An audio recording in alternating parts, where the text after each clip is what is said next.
tuntutan mahasiswa bahwasanya boleh otsus berlanjut, tapi dengan melibatkan tokoh agama untuk bicara tentang itu, pondok pesantren apa segala macam. Halo, apa kabar semua? Channel Media Timor, senang sekali Anda masih bisa tetap selalu setia dengan kami. Kali ini kita kedatangan satu tamu, Bung Fadrin ya, Bung? Siap. Oke. Abang dari Papua Barat? Dari Fakfak Papua Barat. Papua Barat. Sejauh ini untuk kontribusi pemerintah ke pondok pesantren yang ada itu, saya kurang paham alurnya seperti apa. Tapi yang selama saya lihat pondok pesantren di Papua itu jarang. Yang ada hanya Islamic Center. Islamic Center pun yang baru terbangun di Papua Barat itu hanya di Raja Ampat. Nah, sedangkan Papua Barat ini kalau kita bicara tentang mayoritas penduduk yang mayoritas Muslim ada di Kabupaten Fakfak, Kaimana, ada juga di Bintuni, di wilayah Papua Barat. Meskipun ada saudara-saudara juga yang memang ada yang beragama lain. Nah, kita dikenal dengan semboyan 1 Tungku 3 Batu. Dalam satu wilayah itu ada 3 agama besar. Nah, Katolik, Protestan, Islam. Nah, bisa juga difilsafatkan dalam satu wilayah itu ada yang namanya pemerintah, agama, adat. Dia harus sinergi. Dia wadah harus sinergi. Jadi menurut pandangan saya untuk otsus sendiri juga harus dialokasikan khusus buat pondok pesantren. Nah, itu nanti kedepannya nanti mudah-mudahan saya dibahas karena pertemuan otsus ini yang saya ikuti dia tertutup. Tuntutan mahasiswa bahwasanya boleh otsus berlanjut, tapi dengan melibatkan tokoh agama untuk bicara tentang itu, pondok pesantren apa segala macam. Bicara lagi tokoh masyarakat, bicara ke masyarakat, tokoh adat, tokoh. Nah itu. Tapi dan mahasiswa, tapi realitanya belum dibahas secara transparan.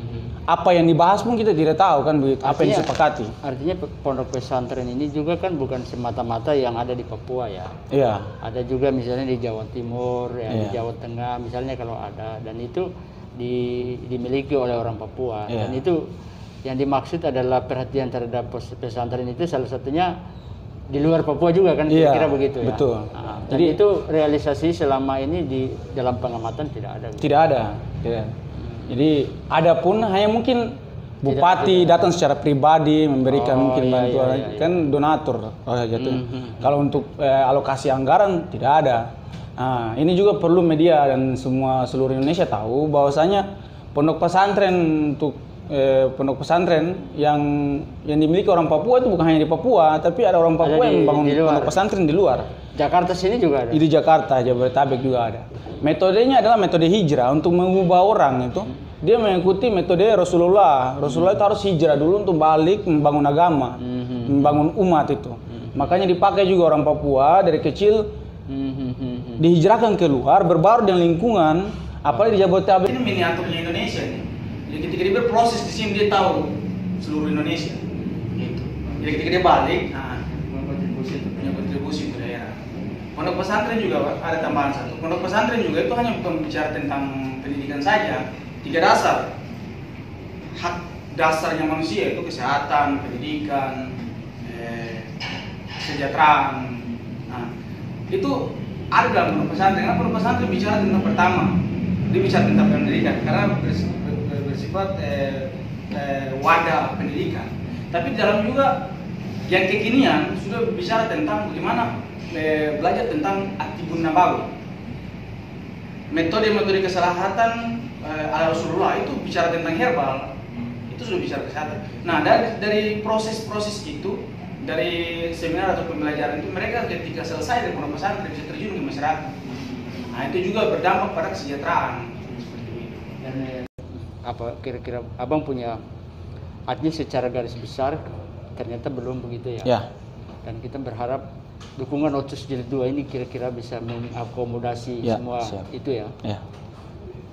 Closing statement untuk mendukung otsus dan juga pendidikan untuk pesantren. Silakan. Harapan saya ke depan nanti ada suatu badan khusus yang dibentuk untuk mewadahi itu pondok-pondok pesantren yang ada. Jadi alokasi anggaran OSUS itu turun ke wadah itu, baru dia bisa melihat khusus pondok-pondok pesantren baik yang ada di Papua maupun yang di luar Papua. Mungkin seperti itu. Tapi berarti ini usulan juga mesti masuknya di apa? Masuk juga di rencana merevisi undang-undang itu. Siap. Ya kan kalau kan soal badan kan, ya undang-undang itu harus bisa mengakomodasi badan itu harus ada di situ. Kalau dalam undang-undang tidak ada berarti pasti. Iya betul Pak. Repot juga. Makanya pembahasan undang-undang OSUS ini harus dibuka depan publik gitu. Sejauh mana? Dibahas. Sejauh mana saudara melihat bahwa keterlibatan publik dalam undang-undang OSUS itu untuk evaluasi? Untuk publik sendiri ini terbagi dalam mahasiswa ya. Mahasiswa itu bicara mahasiswa. Mahasiswa ada yang dukung, ada yang tolak. Seperti begitu. Nah, keterlibatan mahasiswa sejauh ini ingin mengontrol begitu, mengontrol berjalannya OSUS. Mahasiswa elemen akademik yang selalu menjadi kontrol kan? Iya. Masyarakat sendiri pun ya begitu ya, namanya masyarakat kita di kampung. Iya. Saya sendiri juga pernah turun ke Bintuni dan saya lihat, cuma memang sepertinya belum begitu ini. Memang harus ada keseriusan yang nyata gitu ya. Iya. Terima kasih Bang ya. Baik, siap. Sampai kita akan ketemu lagi ya. Baik, mudah-mudahan. Dari Fafak ya? Iya, dari Fafak, Papua Barat. Terima kasih.